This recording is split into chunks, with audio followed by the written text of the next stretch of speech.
ഇങ്ങനെയല്ല സംസാരിക്കുക. അല്ല നടേശൻ അവറുകളെ, അല്ല, ഞാൻ വിവേചനം കാണിച്ചു എന്ന് താങ്കൾ പറഞ്ഞത്, താങ്കൾ അതോടൊപ്പം തന്നെ പറഞ്ഞു ഈ മുസ്ലിമോ ക്രിസ്ത്യാനിയോ നമ്മുടെ നാട്ടിൽ മരിച്ചാൽ അവരുടെ വീടുകളിലേക്ക് മന്ത്രിമാരുടെ പട പോകുകയാണെന്നൊരു വാക്കും കൂടി പറഞ്ഞതുകൊണ്ടാണ് അതിലൊരു വർഗീയ ചുവയുണ്ടെന്ന് ഞാൻ പറഞ്ഞത്. വെള്ളാപ്പള്ളി നടേശൻ അദ്ദേഹത്തെ മറ്റുള്ളവർ പറഞ്ഞ് വർഗീയവാദി ആക്കുന്നു എന്ന് പറയുന്നത് വലിയ തമാശയാണ്. കാരണം അദ്ദേഹം ജന്മനാ വർഗീയവാദിയാണ്. അദ്ദേഹം മുസ്ലിം ലീഗിനെ വിമർശിക്കുന്നു എന്നുള്ളത് ഒരു സാധാരണ കാര്യമാണ്. എന്താ വെച്ചാൽ മുസ്ലിം ലീഗ് ഒരു രാഷ്ട്രീയ പാർട്ടിയാണ്, അത് മറ്റുള്ളവരെ വിമർശിക്കും, ആ പാർട്ടിയെ മറ്റുള്ളവർ വിമർശിക്കും, അതൊരു സാധാരണ കാര്യമാണ്. പക്ഷേ വെള്ളാപ്പള്ളി നടേശന്റെ കാര്യം രാഷ്ട്രീയമേ അല്ല. ഞാൻ വളരെ വളരെ പ്രധാനപ്പെട്ടതെന്ന് എനിക്ക് തോന്നുന്ന ഒരു ഉദാഹരണം പറയാം. 2015 നവംബർ എന്നാണ് എൻ്റെ ഓർമ്മ.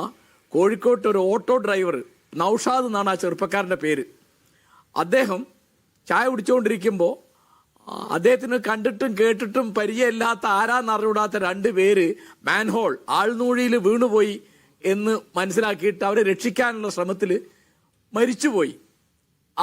ആർക്ക് വേണ്ടിയാണ് മരിച്ചതെന്ന് ആ മരിച്ച മനുഷ്യന് അറിഞ്ഞുകൂടാ, അവരുടെ ഊരോ പേരോ ഒന്നും അറിഞ്ഞുകൂടാ, അവർ അതിഥി തൊഴിലാളികളായിരുന്നു. ഈ വാർത്ത ഭയങ്കരമായിട്ട് പുറത്തു വന്നപ്പോൾ അന്ന് മുഖ്യമന്ത്രി ഉമ്മൻചാണ്ടി അദ്ദേഹത്തിൻ്റെ കുടുംബത്തിന് 10 ലക്ഷം രൂപ ഒരു സഹായധനം അനുവദിച്ചു. ഒക്കെ എല്ലാവരും അഭിനന്ദിച്ച കാര്യമാണ്. അന്ന് വെള്ളാപ്പള്ളി നടേശൻ പറഞ്ഞത് അത് മുസ്ലിം ആയതുകൊണ്ട് കൊടുത്താന്നാ, ഇത് നൌഷാദ് മുസ്ലിം ആയതുകൊണ്ട് കൊടുത്താ. ഈ അളവിൽ അദ്ദേഹത്തിൻ്റെ മനസ്സിൽ അന്യ സമുദായക്കാരോടുള്ള വിരോധം എത്രമാത്രമുണ്ട് എന്ന് അന്ന് കാണിച്ച.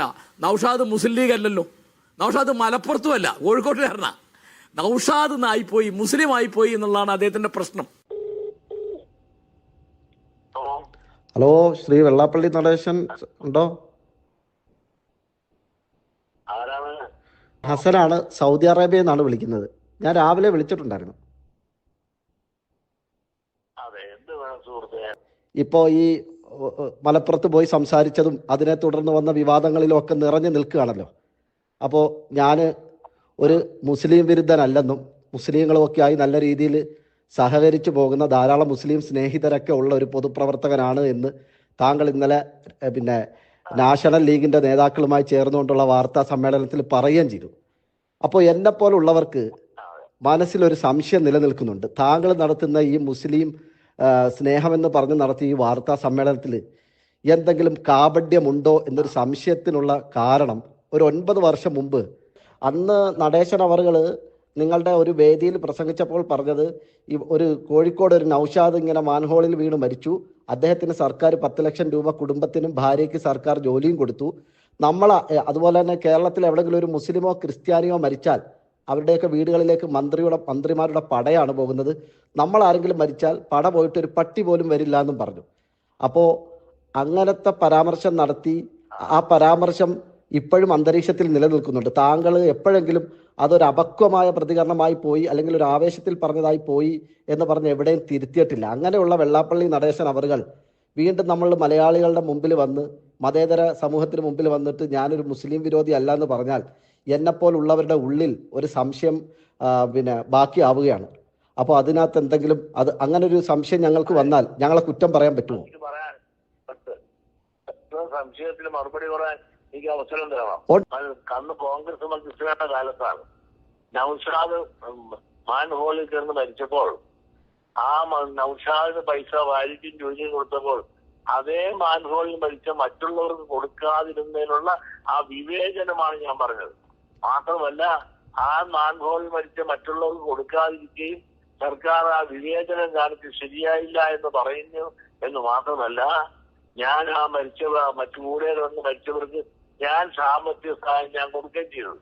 അപ്പൊ അതുകൊണ്ട് ഒരു വിവേചനം കാണിച്ചു എന്ന് പറയുമ്പോൾ സൗകര്യം വ്യാഖ്യാനിച്ച് ഓരോരുത്തർക്ക് ഈ സമയത്ത് പൊക്കിക്കൊണ്ടുവന്ന് ശരിയായില്ല. നിങ്ങൾക്ക് നമുക്ക് ഈ ഇങ്ങനെയല്ല സംസാരിക്കുക. അല്ല നടേശൻ അവറുകളെ, അല്ല, ഞാൻ വിവേചനം കാണിച്ചു എന്ന് താങ്കൾ പറഞ്ഞത്, താങ്കൾ അതോടൊപ്പം തന്നെ പറഞ്ഞു ഈ മുസ്ലിമോ ക്രിസ്ത്യാനിയോ നമ്മുടെ നാട്ടിൽ മരിച്ചാൽ അവരുടെ വീടുകളിലേക്ക് മന്ത്രിമാരുടെ പട പോകുകയാണെന്നൊരു വാക്കും കൂടി പറഞ്ഞതുകൊണ്ടാണ് അതിലൊരു വർഗീയ ചുവയുണ്ടെന്ന് ഞാൻ പറഞ്ഞത്.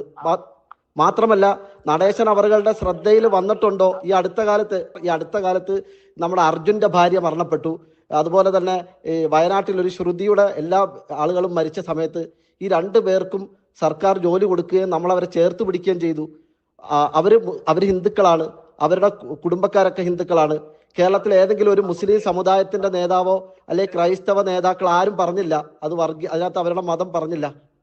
അതെ, ഇതേ നിങ്ങൾ തലയും മാലും കേട്ടിൽ പറഞ്ഞിട്ട് കാര്യമില്ല. നമുക്ക് കരുനാഗപ്പള്ളിക്കാരനല്ലേ, നിങ്ങൾ നാട്ടിൽ വരുമ്പോൾ നമുക്ക് മുഖാമുഖം സംസാരിക്കാം, നേരിട്ട് നമുക്ക് സംശയങ്ങൾ എല്ലാം തീർക്കാം. ഞാൻ റെഡിയാണ്. തീർച്ചയായും സംസാരിക്കാം. അല്ല നടേശൻ അവരുകളെ, നിങ്ങൾ എന്നെ പോലെ ഉള്ളവർ നിരന്തരം വീക്ഷിക്കുന്ന നോക്കിക്കാണുന്ന ഒരു സാമുദായിക നേതാവാണ്. അപ്പോൾ ഇതായിരുന്നു ആ ഫോൺ സംഭാഷണം. നിർഭാഗ്യവശാൽ ചില ചോദ്യങ്ങൾക്ക് മറുപടി തരാതെ അദ്ദേഹം ഫോൺ കട്ട് ചെയ്ത് പോവുകയായിരുന്നു.